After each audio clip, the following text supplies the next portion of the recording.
53వ అధ్యాయం కీర్తన గ్రంథము 22వ వచనం, నేను తెలివిలేని పశుప్రాయుడినైతిని, నీ సన్నిధిని మృగము వంటి వాడినైతిని.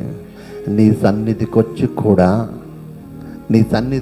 కూడా నేను అలా మాట్లాడుతున్నాను ప్రభువా. నీ సన్నిధిలో పెరుగుతూ కూడా నేను పశుప్రాయుడిని అయిపోయాను ప్రభువా.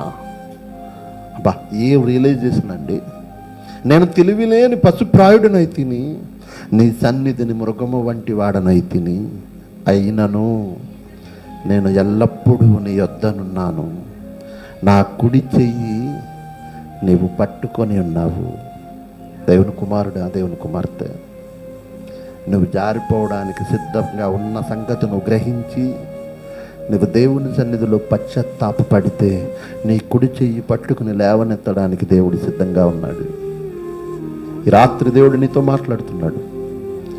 ఆ భక్తిపరుడైన ఆసాపు జీవితంలోనే అతను పడిపోవడానికి కారణాలు ఇన్ని కనబడుతున్నప్పుడు ఏ భక్తి లేని మనము లోకములో పడిపోయి ఉన్నాము, దేవునికి దూరమై ఉన్నాము.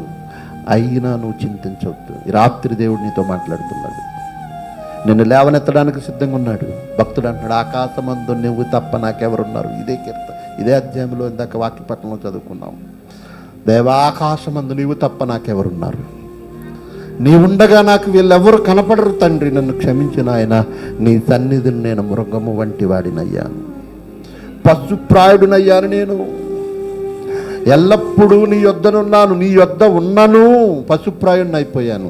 ఈరోజు ఆదివారం ఆరాధనకు వెళ్తున్నా, దేవుని సన్నిధిలో కూర్చుంటున్నా, నేను పరిశుద్ధుడును అని నువ్వు అనుకుంటూ, నేను క్రైస్తవును అని నువ్వు అనుకుంటూ దేవుని సన్నిధికి ప్రతి సందర్భంలో నువ్వు పరుగు పెడుతున్నా, నీ మనసు పశుప్రాయంగా ఉందేమో, నువ్వు మృగము వంటి వాడిగా మారిపోయావేమో, దేవునికి వ్యతిరేకమైన ఆలోచనలు నువ్వు చేస్తున్నావేమో.